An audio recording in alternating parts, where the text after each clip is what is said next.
Hey, welcome to baes. It's awkward to introduce people because we're just like friends from college, just like trying to hang out. But this is a podcast. Welcome. I'm Ryan. I'm Austin. Ryan. I'm Tom. Just like we rehearsed. Yes. Smooth. All right. I wanted to kick things off because I had an issue this month where I had to take $1,500 out of my savings, mainly because I was just fucking stupid and I spent too much money. And so what I had to do was I had to sell my Ethereum to pay back the savings so that I didn't lose that much shit. And I just wanted to know, have you guys ever done investing? And if so, have you ever like not done any research before you bought the thing that you bought? Because that's might have been what happened with me, and I made like $1,000. I mean, that's exactly how I bought Ethereum. Like, I did not do research on it whatsoever. It was just like I kind of know how it works, but I was just like, yeah, I think like Reddit says that it's gonna go up. So, I mean, I might as well see if it does. See, when I initially bought Ethereum, it was like super cheap. I invested. I gained like 200% of what I put in, and then I held it too long, and then it crashed. And now I'm down like 50% of what I initially put in. But yeah, when I initially picked up like crypto, the lingo. I watched like a 10-minute video on YouTube from like the founder of Ethereum explaining what it was, and then I was like, I've done my research. I'm gonna invest.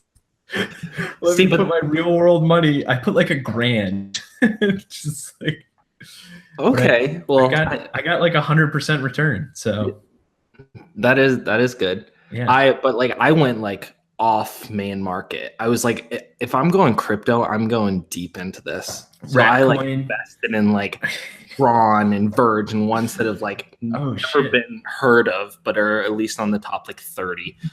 Yeah. What about the baes not named Ryan? Have you guys okay, that's me. I'm one of them. My name is also not Ryan. Ooh, okay. I don't have any direct investment experience. The only thing I can really speak to on this is I'm studying for an actuarial exam right now. And one of the topics on it is investment strategies and market behavior. And there's some really weird trends that like kind of like anomalies that haven't really been explained.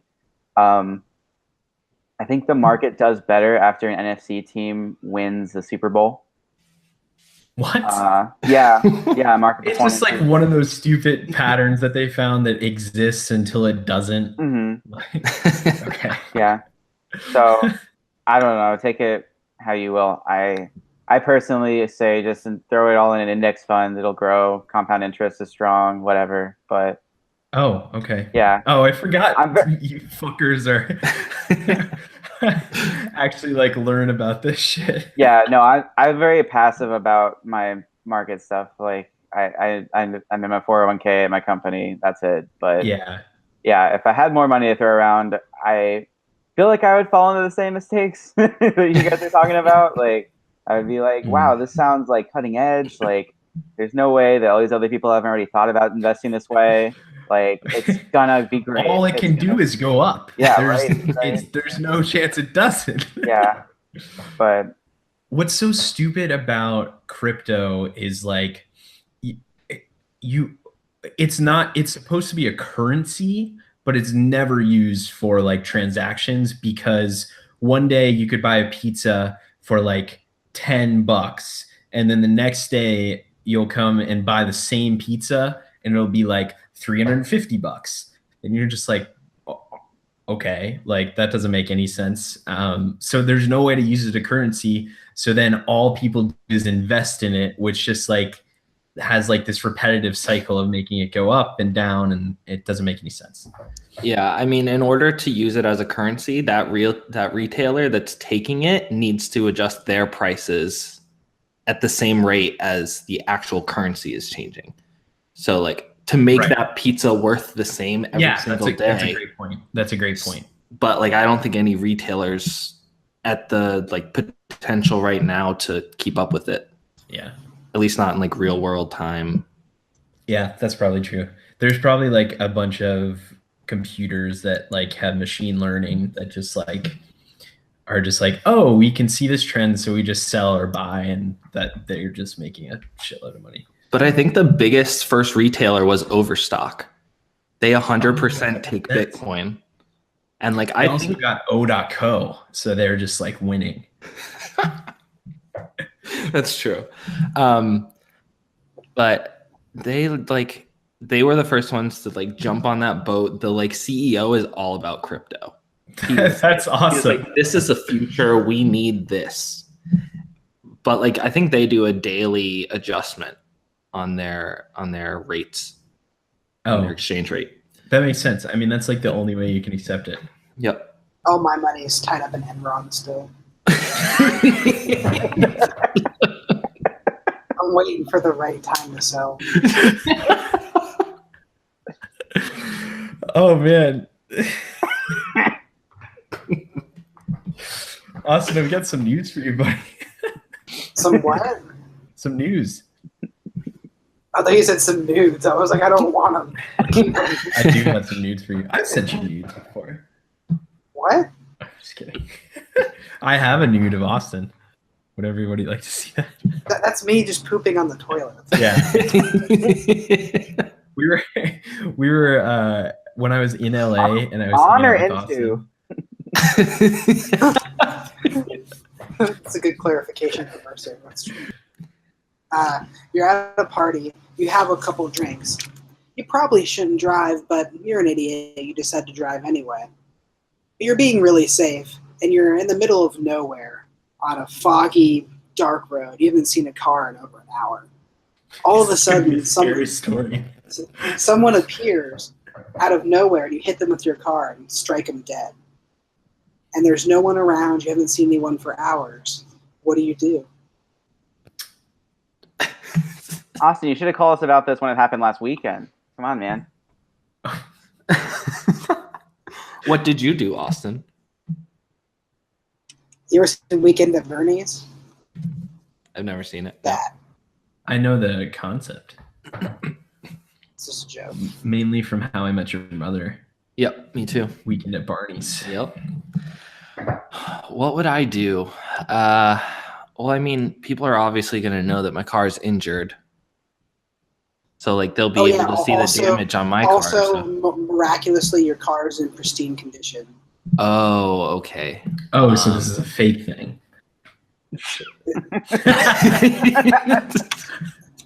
Yeah, I'm just saying, like, if you're in a situation where it's like you're probably not going to ever get found out that you struck someone with a car, but you did, do you call the police or do you just let it go?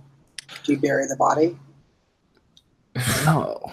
You don't go that deep in of like now you buried the body. If you keep driving, if you keep driving, that's different than if you stop, bury the body, and like destroy. That's true. You're in a whole other level if you're at because if you hit them and say, oh, I thought it was like a fox or a deer, that'd be a pretty big fox. But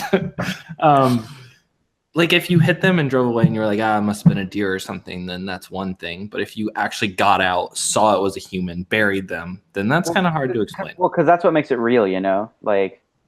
But this isn't real.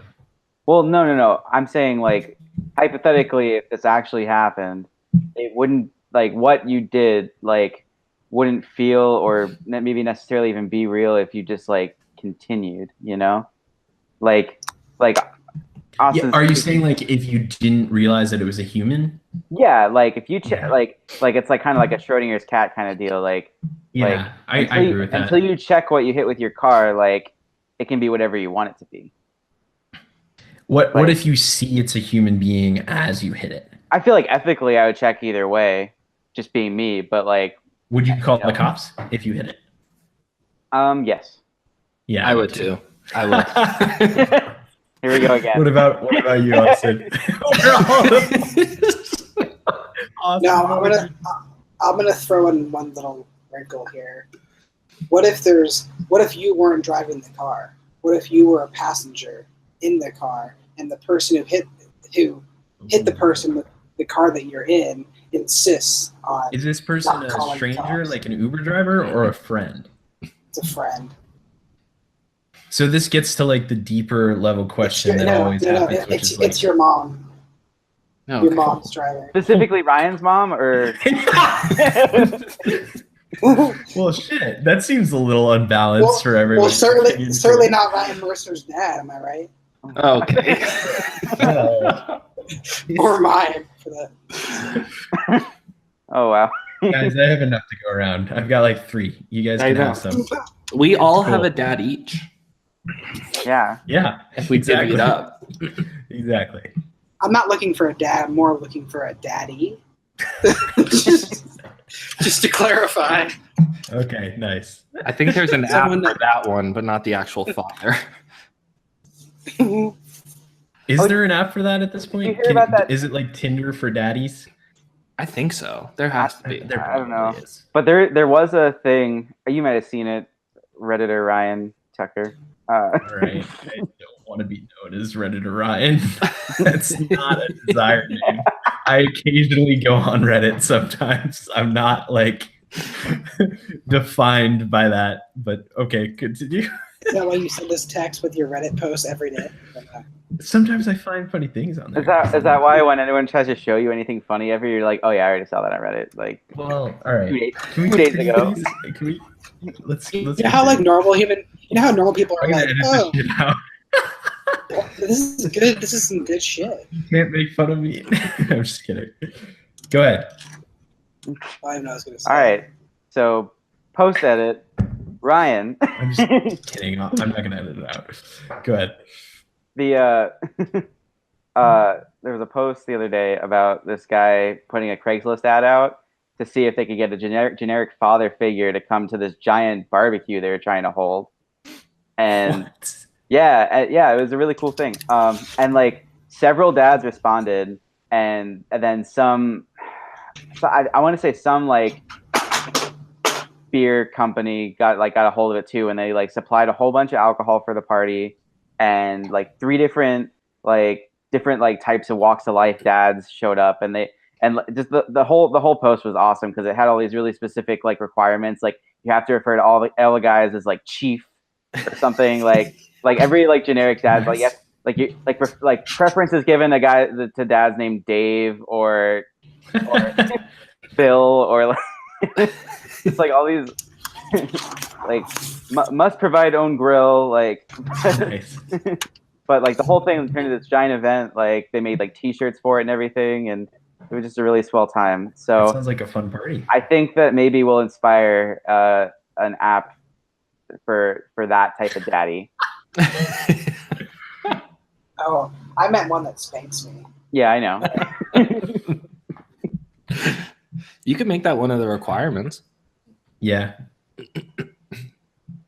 Also, I'm just going to blurt out this random observation. You ever realize that Ryan Mercer's hair kind of looks like his dog's fur? Like they both, Yeah. they both have that kind of curly, cute, like little cuddly hair. I actually, at work, they have started referring to my hair as a chia pet. Oh, that's so nice. So they keep like pulling up pictures and sending it to me through email of like the Barack Obama with chia pet, and then like all different kinds of things. Well, I tell you what, I am very honored to have you back again, Paul Rudd. Like it's amazing that at a podcast that is only at its 2nd episode, we've had a celebrity return to the show. It's a pleasure. I wouldn't be anywhere else right now. How does this work environment compare to that of the Ant-Man set? It's a lot more stressful, a lot more demanding. There's no lines that are fed to me. It's very nerve-wracking. Oh, Ant-Man is less demanding than this? Yes. Absolutely. Good. That's what we want to be known as, for sure. Stressful work environment. More demanding than Ant-Man. That's how we're going to broadcast this. We finally did it. Wow. It's been a goal of ours, actually, right? Yeah. So when we were earlier, when Austin and Tom said, "Oh, we're not Ryan," I wanted to bring up the innovativeness of Elon Musk and his flamethrower that just came out. there is a connection. Okay. We're going way back in the podcast, but we're bringing it present time. Okay. He initially wanted to release a flamethrower that looked like just this beefy like gun and customs through the Boring Company, right? Through the Boring Company, yeah. And do you custom came back. Oh, sorry. I just want to provide context. Austin and Tom, do you guys know what the Boring Company is? No. What, Austin? What did you say? Sounds boring. It's kind of a play on words. It's basically Elon Musk started another company that is going to dig tunnels underneath LA, and there's going to be like a super highway of cars, because theoretically you can go as far down into the earth as basically you could go high wise. And basically you're on the ground, so there's less chance of a crazy accident, and you can go very, very fast because he's making like vacuum sealed tubes basically. But that's what the Boring Company is. But basically he sold these things that Ryan, you could talk about, to like get funding basically, and just to be Elon Musk. Yep, just because he can. So exactly. he initially named it just flamethrower, and then customs came back and was like, there's no way we're allowing you to ship something that is named flamethrower, because that is just like, it's ridiculous. We're not going to approve anything like that. So in the middle of like designing and branding, he completely switched the name to not a flamethrower. So that was his like loophole of how he got around customs, was like, no, it's not a flamethrower. Oh, and so now people are making all these jokes of like a kid on Christmas Eve is like, the parents are like, what do you want for Christmas? And they're just like, well, not a flamethrower. And then a flamethrower ends up under their tree labeled as not a flamethrower. That's awesome. I mean, if you think about it intelligently, I think flamethrowers could really up the ante for school shootings. Oh my God. Jesus Christ. It's like... No, explain your up the ante. I don't need to explain anything to you. No, because it's interesting. No, wait. There's something here. The last child to die from like a fire in a school has been like 40 years ago. All right, really? Guys. Like, really? Well, we all know that Billy Joel didn't start it. Oh my God. Oh my God. Okay. All right. I want you to, like, you guys can talk about something else, but I want you to save what I just said. Save that thought. I'm going to follow it up with something else funny. I just got to find it. So just give me a second. Okay. All right. So I thought I would ask, I have something to say about this, but I'd like to ask the panel here. What is your favorite video game, and what might be your favorite video game experience that you've had? I mean, if that's not talking about anything specific, then I don't know what that question's referring to. What could that be pointing to? Go ahead, panel. I just want to let's listen to Austin and Tom's answers first, and then we'll go. Okay. Awesome. You want to ask my favorite video game? Yes. Yeah. Yes. Honestly, I have a special connection to Rock Band, which sounds lame as hell. But I still play that shit sometimes. That's cool. It keeps my fingers. What's your favorite instrument? The guitar. That'll be a monster. Why don't you like Guitar Hero then? Well, I like Guitar Hero too, but Rock Band has made leaps and bounds over those idiots at Activision. Come on. Isn't there like Rocksmith now, which you can play on a real guitar? I have that game too. That's been around for a while. But it's too real. I like it fake. It's more fun. I don't want to learn how to play an actual instrument. So wait, Austin, are you into DJ Hero as well? Does that brand? I used to be, yeah. Oh my god. That game, like the actual sound that you would get out of that game if you kept the volume low was just like because that's like all that would you hear, and like it's so dumb. I guess the Guitar Hero is the same thing. You just hear like the strum bar. Yeah. Sounds like a horse. Yeah. Yeah. That's it. You're playing Guitar Hero. Tom, what about you? Wow. Flappy Bird, no doubt. Oh, come on, Tom. That's a throwback. It's such a loaded question though, because like I can't put like, you know, with all the categories of games that are out there and like all the different like consoles and how long I've been playing video games for, like I don't think I can put one at number one like without like Tom, come on. But like, I don't. All right, just name like one that you really like. Wait, I don't understand how it's a loaded question and you had thousands of options and you stuck with Flappy Bird. Oh, right? I don't know how you got there. I think I just had to go back to my roots, you know? What the fuck? Just like it's... All right, come on. Say like a real one. You actually like have played for many years.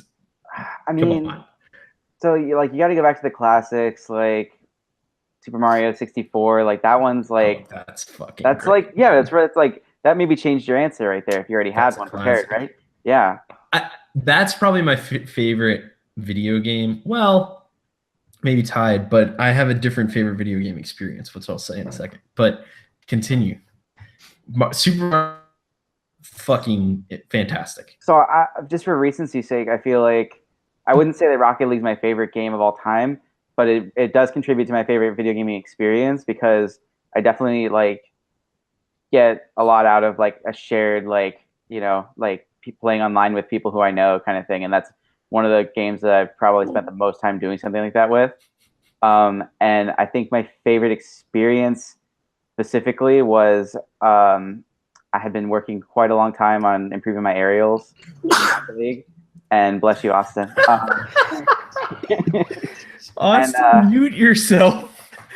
And there was this one game. I want to say that this was something we did like to tie and then eventually win in overtime. But the score was basically Ryan and you and I both went airborne for this ball, and you tried to score it, but it like banked weird and it hit above the goalpost, and I was above you, also aerialing to try to hit it, and I just like tapped it in. Like it was. I remember that. Yeah, I went up, it tipped, and you just came slamming down with it. Yeah, it was. Yeah. That was probably like that. I think that game, or just like recently with Rocket League, has been some of my best like gaming experience. That I can think of right now, off the top of my head, being put on the spot with like zero time to prepare. Thanks a lot for that. It's supposed to be like that. I can't. Okay. It just shows that we're real. We're honest. We're live.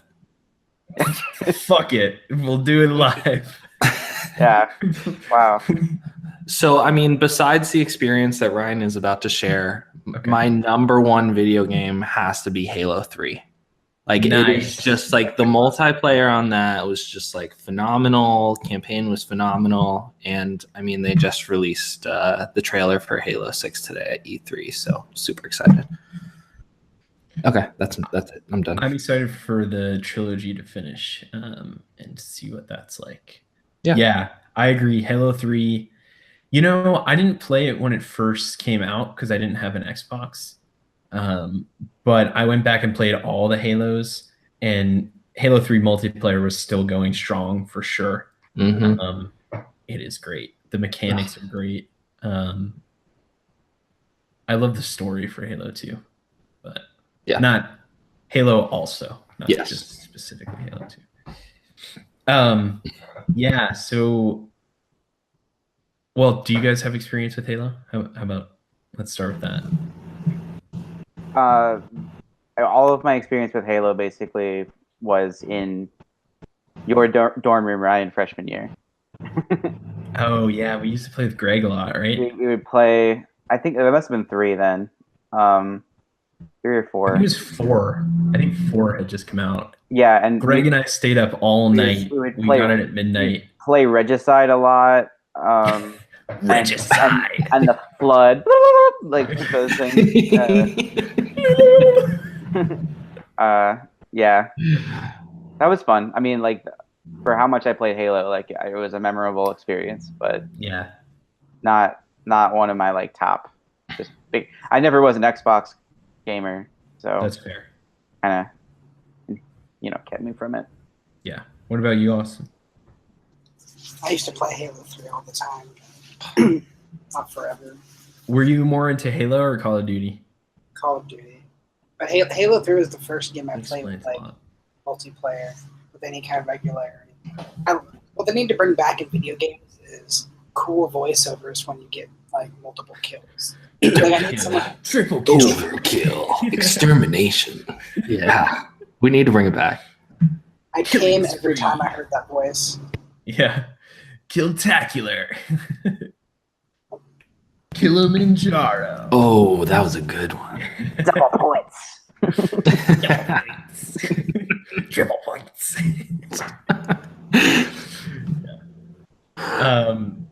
Let the record show that I'm still looking for this tweet. Okay, that's fair. Well, good thing, because I have my favorite gaming experience, which was very special to me and really helped develop a friendship. Really. No, it was I played this game called The Witness with Mercer. We were in college. It was junior year? Senior year? It was senior year. Senior year. Okay. Senior year, and I stayed home from class. 3 days? 2 days? It depends if you actually went to class or not. Sometimes it was 4 or 5 days. All right, yeah. It was like that. Anyways, but we played this game called The Witness. It's, you guys kind of know about it. Tom, you played it. Austin, did you ever play it? Oof. I'm on the end game part of it. I already got all the lasers going. Oh, you're playing right now? Well, yeah, Tiana and I have been playing. What do you mean by end game? Like we're like we've opened like I don't know. I don't want to like spoil anything for anyone like watching who might want to play. Did you open the like the thing at the top of the mountain? And you're going down. Yeah, we're in. Yeah. Okay. We in here. We're doing that. Yeah. You're not even close then. That seems like the end game. You're getting there. Don't worry. But yeah, don't worry.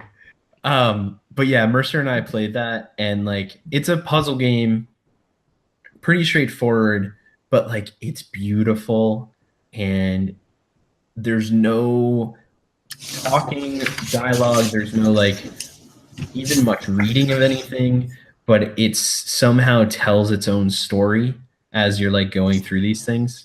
And it was like one of the best experiences of all time, like just playing with Mercer, trying to figure these things out, like banging our heads against the wall. Because I don't know like how many hours we must have put into this game. I can look. Oh, okay. We'll have to look. But like we were at that point where we were almost like that bickering couple that watches Netflix without the other one, because it's like, what, you played some while I wasn't here? Yeah. And so like we'd get mad at each other. I have 46 hours played. I've probably played a little bit to show other people and stuff. So we probably played a solid 40. Yeah. And they were big chunks of hours put in at a time. Like I feel like we've easily had a 6-hour day. Oh, I think we had like a 10-hour day one day. We started in the morning and like went to like midnight or something. And I think that's the day I ended up having 2 Guthrie's meals that one day, because I ordered it for lunch and dinner. Guthrie's was like a fried chicken and French fry and Texas toast place. If you're ever in Tallahassee, Florida, don't just drive to Guthrie's, run to Guthrie's. Like, for sure. They do have a drive-thru though, so I mean. Yeah. And if you're from the West Coast or the South, I think it's the exact same thing as Raising Cane's. I want to know who copied who because they're identical. I swear to God they are. I think Guthrie's is far superior. Have you had Raising Cane's? No, but I know in my heart. Yeah, Mercer, I was thinking it'd be fun to play again together sometime. It would be, and like we could do like a podcast during the witness. Do that. Get some Twitch action going. That'd be fun. I started replaying it because it was like the free game on Xbox, and I was like, how can I not just download that and just play some of it? And it's like, it's still challenging. Even I think it's been long enough that like we forget a lot of stuff. We know most of the mechanics, but still like how to solve certain puzzles. Yeah. Yeah. And there's still just stuff that like takes time. Like it's just God. We would go through like whole areas in like an hour sometimes, and then other times one puzzle we'd be stuck on for like 3 hours. It was crazy. But Austin, you find the tweet? No, but I can kind of try to get the substance of it, I guess. Okay, whatever that means. It's more of it's an interesting topic. So they tried releasing a video game on Steam. I'm sure you've heard of this. It was like an active shooter video game. Did you hear about this? No. They just pulled it, but it was literally a video game that allowed you to take the role of a SWAT officer trying to like defuse a school shooter situation, or you could play as the active shooter. What the fuck? And they pulled it after like public backlash. Duh. Who thought that would be okay? I mean, like, I'm all for freedom of expression, and like basically doing whatever you want, but something that like may trigger something in a person and encourage kids that play that to actually go out and do these things. I don't think most violent video games are like that, but if you're playing as like an active shooter of a school, I feel like that's a little too far. No, I totally agree with you, but like Call of Duty is fine. And like, you know, M-rated games and that kind of shit. Like there's been many studies that show there's no correlation between violent video games, TV shows, movies, books, whatever, and actual violence. But depicting the actual action and allowing you to like take that role just doesn't sound like a good idea to me. Well, I mean, bringing Halo back up, like I think the reason that my parents let me play Halo at a younger age was because it wasn't like human on human. It was like aliens and shit. Yeah, it was like very fictional, like nothing looked real. That makes sense. So yeah, and like when kids are that gap. Yeah. The tweet that I saw was just something that was like, it was like someone replying to an article that like talked about that game. And they were like, why are people freaking out about this? No one else remembers Columbine, Shoot 'em Up, Happy Fun Time Massacre. Like, that was a great game. It's just so funny that people ever thought that was like an acceptable game. Do you guys remember, was it Modern Warfare 2 where you were like, you're going up an elevator in an airport and the doors open and you just have these large machine guns and you just shoot people in the airport? Yep. Mm-hmm. that felt a little fucked up. But like, I never thought like that should be taken down. But something about like kids, like, well, it honestly, like, it's not like you can debate the whole issue of it in a general sense, but it was kind of like almost capitalizing off the recent school shootings. yeah, like you can make more of an argument for it if there hadn't been a major school shooting in like 10 years, then like maybe. But the fact that like there's been multiple major ones like just seems to indicate that it shouldn't be a thing. Like they were just trying to like unreasonably profit off that whole like exposure, I guess. Yeah. What a optimistic and fun subject. Yeah. So I have a thing. This week, Dance Gavin Dance, one of my favorite post-hardcore bands, released a studio album. I wish I had the number in front of me, but they've done a lot. They've been around for over 10 years, I'd say. And I've been kind of following them for about that long. Always been a fan. Like everything they put out is super high quality.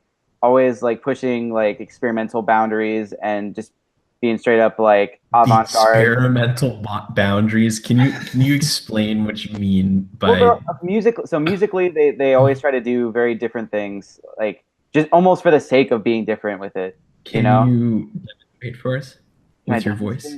I can't. No, it's not vocal. It's like you can do an instrument with your voice.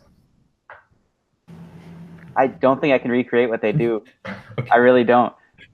It's that much across. It's that much on a boundary. That experimental. If you guys gave me a minute, I would get off the the subject of them specifically, because really what I was trying to get at, I'm sorry, all along was I'm a huge fan of them. They've been around for a while.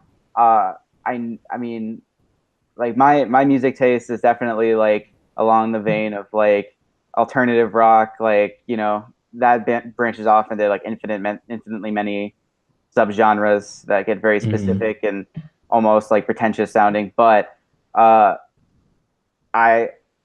lot of the bands who wind up in that genre don't last very long. They maybe put out like 2 or 3 LPs and then they're done. They call it quits for whatever reason, or they generate so many side projects that you can't even keep track of them. And it becomes dizzying almost. But then there's bands like Dance Gavin Dance that have all this consistency and that they've always been around. So I'm just wondering if anyone else has music that from a particular artist that they like, that they've been consistently impressed by, that they've been able to. Oh, okay. I like Nickelback too, because I know when I listen to a song by Nickelback, it's going to sound just like the other song. I'm never disappointed because I know what to expect every single time. I'm sorry. No, that's okay. That's the equivalent of my Flappy Bird answer, so I take it. That's fair.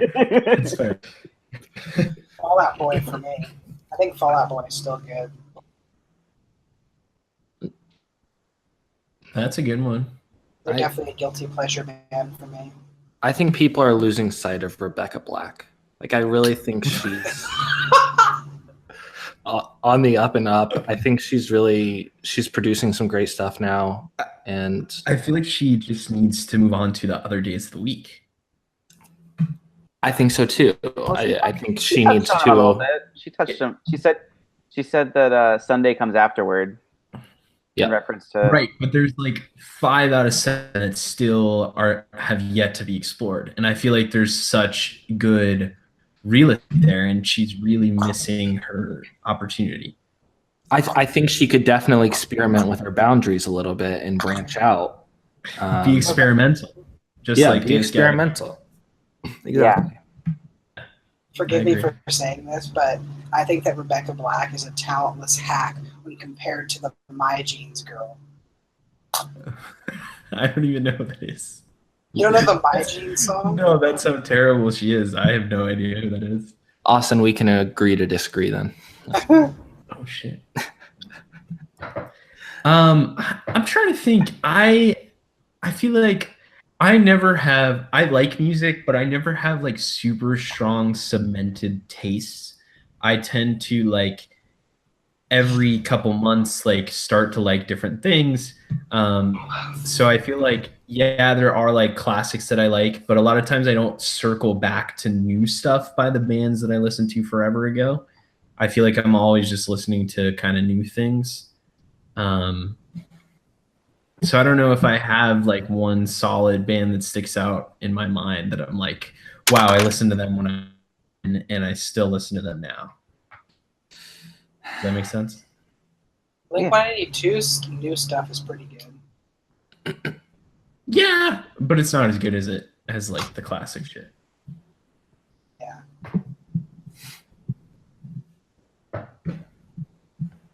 I don't know. I like there's one, I guess they're called a band, like a duo that's always kind of like I've liked every single thing they've released ever, and they still haven't like made it big yet, and they've been at it for they've probably been posting on YouTube for 7 years. Time flies. Oh, I've heard of them. Yeah, most people have like heard of them or heard of something they did because they did a cover on YouTube and it made it on Facebook and whatever. But like literally every single song, I just like love. I really like the Wiggles too. Yeah. Well, I mean, fruit salad, yummy. Yeah, that is a good one. Also, bananas and pajamas. Ooh. Oh, is that their new one? Is that on their new EP? Which one's that? No, that's the old cartoon. Oh. Oh. Don't know that one. Does anyone else, do any of our millions of listeners out there, does anybody else just make random noises for no reason? We have various random noises that we like to implement on a daily basis. Everybody has to do that. There's no way. Like, life is too boring to not make weird fucking noises every once in a while. I like to spook my dog with them. Yeah. Because like can you give us an example? Anytime that you can make a noise without moving your mouth, it just kind of freaks them out. So if you're like, or like if you make the grudge noise, because like you really like it's all throat. Yeah. He's like, where's that coming from? Because it's not you. I should try that on Jelly. I can make this disturbing sound with my tongue that really gets people going. Let's hear it. Okay.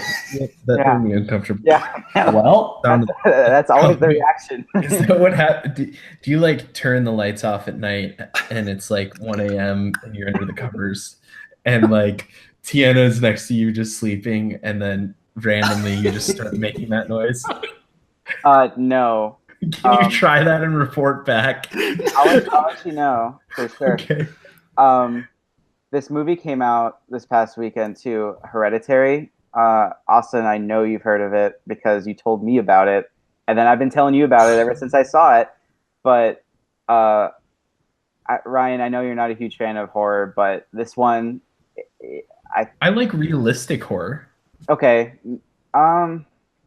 This isn't one of those. So I think as an someone who can appreciate good film, like yeah, I think this one might be one you'd be willing to make an exception for still. But yeah, I'm not going to force you. I'm not going to force anybody. Can we get the plot? What is the plot? Without giving anything away that you wouldn't get from watching the trailer. Trailer. It is a family. They just had a funeral for their grandmother. Well, the mother. It's a pretty nuclear family, husband, wife, and 2 kids. Mm-hmm. So the wife's mother passed, and so we start basically the day of the funeral, and it's just them really dealing with the aftermath of her death, and then going on with their life. But just some weird things start happening. The mother who had died had a pretty big attachment to her granddaughter, and really she's like the real root of some of the weird things that are going on at the start of the film. She has some learning disabilities, but she has this book and she draws in it a lot. And then she really just has this weird obsession with like making all these weird gadgets. They look almost like ritualistic, like totems kind of deal. Sometimes she'll use like animal parts to build them and stuff like that. And yeah, I mean, I can't really take it much beyond that, except for that weird things start happening to the family, and there's some degree of supernatural stuff going on, but you really never know what type of things get passed down, through the family. It's all hereditary, so like you talking about like mental illness that makes them do weird stuff. There's some ruminations on that. Gotcha. It's alluded to a lot, but like I said, I don't want to steer anyone in any direction about their thoughts on the film, but I pretty highly recommend it. Nice.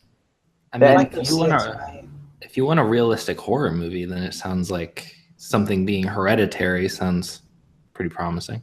Yeah, but I mean, there are certain things that when you see it on the screen, you may not be able to explain it with logic, but I think there's a lot that can be said about what is shown on the screen and what is actually happening, maybe. And I think the way it's shot is really good.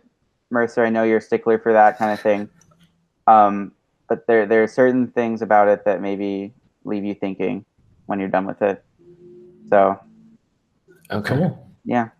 I did want to report back from last podcast. We talked about Arrested Development, and that I probably wouldn't like the way it's filmed. And yeah, I absolutely hate the way it's filmed. So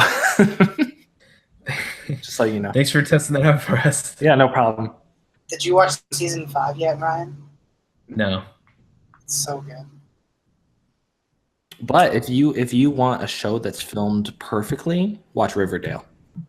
Oh God. Oh, I've heard good things about Riverdale. Such a great TV show. I thought that show was for like 17-year-old teenagers.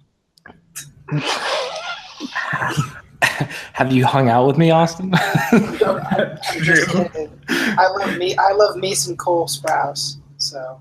Oh, is he in that? He is. Sweet life. He's really good. The whole show in general is just it's intense. Would you guys ever want to live in a hotel? Oh my gosh. You wouldn't? Like a really nice hotel, like a 5-star. Room service every day and like how long?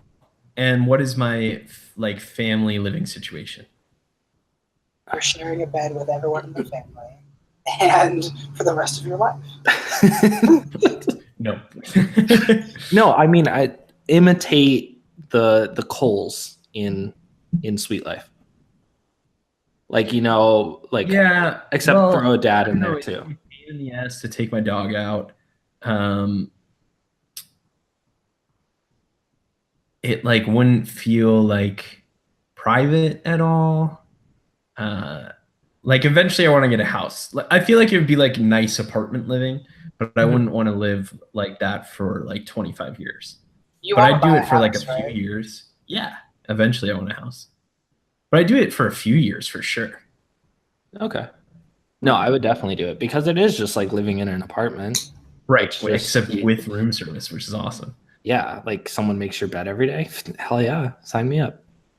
As a child, I was really willing to suspend disbelief from the Sweet Life. Like, I feel like it was kind of a unusual situation, and then Disney just went too far with Sweet Life on Deck. They're insulting kids' intelligence at this point. There are people that live on cruises. I read about this I watched a video about this 80-year-old guy who didn't have a home, and he would get on cruise to cruise to cruise, and just like that's how he lived the whole time. And like He was like lonely, but at the same time loved his life. It was interesting. I mean, if I could be on like an all-inclusive cruise, like 3 months at a time, like just 3 months, different cruise, 3 months, that would be awesome. 3 months would be awesome, but if you had to change ships every 5 days or something, that'd be a pain in the ass. No, I wouldn't do that. That's not even like economical. Like the 3-month ones are like affordable if you're going to be doing it like 4 times a year and make it like a whole year. There are some that are like you pay for a room and you live on the cruise ship. Like you pay like rent basically and you live on the cruise ship. I would love that. Because like go on a bay cruise. Holy shit. We had an idea to go on a bay cruise this summer and it never happened. Yeah. Well, we're going to California instead. Mm-hmm. That should be cool. Yep. For sure. But yeah, we should do a bay cruise at some point. That'd be so much fun. Could you imagine recording a podcast like all together? I guess we could do that in California. Yeah, for sure. Hell yeah. Josh and Camille can be guests, or we can kick them out. Yeah. What do you want to do? I was saying yeah to either. But it sounded super emphatic on I was like, or we could kick them out. Yes. Yes. That's funny. Yeah. Well, it sounds like a cool plan. I'm stoked about that. Yeah, I'm excited for my bachelor party. Tom, have you thought about stuff to do during it? I kind of needed to decompress after everything. That's fair. You spent a lot of hard energy finding the place. Yeah, but I'm happy to report that everyone has now paid. So, yeah, good job, everybody. Really. Was I first? You were first. Yes. You were very first. You were. That was my goal. Like, you were first by like several days.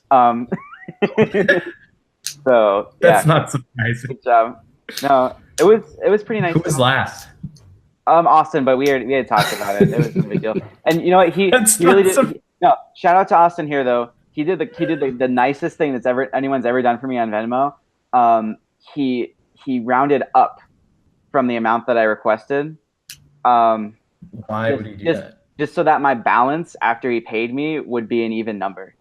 And oh, that's sexy. Like, I'm not going to self-diagnose as OCD or anything, but like that, it's a satisfying thing for me. Yeah, that's like, fair. It's an itch that needs to be scratched, like having a round number when I could scratch any itch you want, babe. Daddy. Thanks, Daddy. You're welcome, Tommy. Are you able to see other people's balances on Venmo? I screenshotted my home screen so that Austin could see my username to make sure he got it right and identified it by my picture and all. And I didn't really care that he saw how deep I was rolling with this money because I like you were I have like $150 in my Venmo. That's sweet. I was over 1,000 for like 2 minutes. Oh! You were rolling blue hundreds, dude. Yeah. I had like 1,250 something. Transfer that to my bank account for that $1,500 that I owe this month. Ryan, don't you know that dildos are getting expensive? You can't just go buy them willy-nilly. See what I did there? Willy-nilly! Oh, that's good.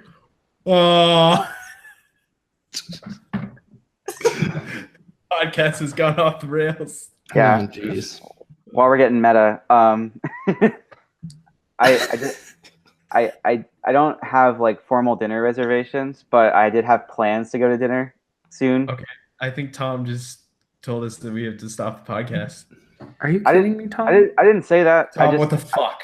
I really wanted to guide it towards an ending discussion. Yeah, when we say an transition hour to the end, like, hey yo, by the way, I gotta go to dinner. Let's wrap this shit up. Yeah, but do we want to? Is there any topic anyone's been just burning like to talk about that we want to wrap up on? If we want. What? We could do like a lightning round. Okay. No, Okay. I do have one, but I think it's gonna be. Should we save it? Pretty deep. All right, any quick ones? I got all mine out, I think. I mean, since I can't... No, I'm not even going to say it. I've got a quick one. Okay. If you guys don't. Yeah. Go for it. So today is the Madison half Ironman. And I was driving on the road that was alongside the people running. And I glanced over and I saw this man. He was probably in his 30s, probably like 450 pounds. And he was running, which means he got through the swim, which is like however many miles, and then the biking, which is like 50 miles. And he was running like alongside these people that were totally fit, like running their asses off. And he was keeping up. It was fucking amazing. I don't understand how this guy was like so overweight, but able to just fucking outrun. Like there's so many people behind him. I don't understand that. So, I mean, do you think he was just top heavy? He just had super athletic legs? Like, do you think the fat helped him float in the water and it was just like propeller? And then the bike is the same thing. And you're sure it wasn't a fat suit? I'm just trying to clear all the like possibilities. It wasn't like a fake sumo suit. No, it was like a real fat dude. Well, it's a lot of motivation. But like, if you had to train for that, what weight did he start at? I don't know. 1,000. Yeah, that's kind of surprising though, right? Like the amount of time you have to spend getting ready for an event like that. Like maybe he started a lot heavier than that. He could have. Yeah. But like that was just so impressive to me. And odd. It's good. It's good motivation to see that, I think. For sure. Was anyone holding a donut in front of them that you didn't see? Oh my God. That's possible. Yeah. We're like on that note, we're like halfway to wholesome on this. Like we're trying to talk about. But then Austin's always got to dial back the wholesome meter. This is a family podcast. But if I was swimming, there's no doubt the donut would have got wet, and I would have stopped right there once I had a soggy donut, you know? Yeah, I agree. So he definitely powered through that portion of it, at least, if there is a donut involved. For sure. All right. Well, I think that's probably a good stopping point. Thanks to whoever may have watched or listened to this. Probably just me while I'm editing this 6 times, and then Mercer. But I never make hello to our future selves.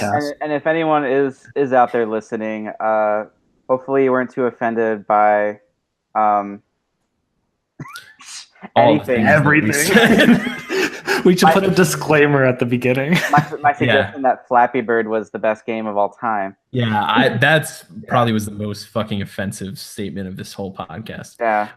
But also, if you are out there, hit us up, baesfromcollege@gmail.com. Yeah. That's in the description too. Probably will never hear from anyone, but it's a thing that you can email. All right. So when will I talk to you guys? About what? Things. Anything.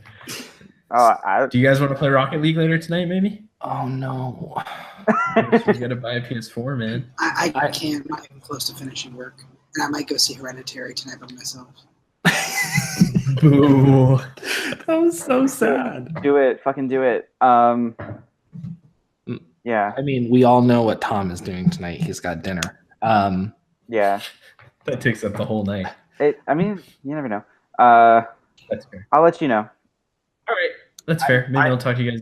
I'm 2 weeks away from my exam. So the PS4. So then you can get a PS4? Finish strong, buddy. Finish strong. I'm going to fail, no doubt. No, I'm pulling for you. You got this. I don't. Okay. But memorize the formulas. All right. Bay Austin, Bay Austin signing off. Okay. Bye, guys. Bye. Later.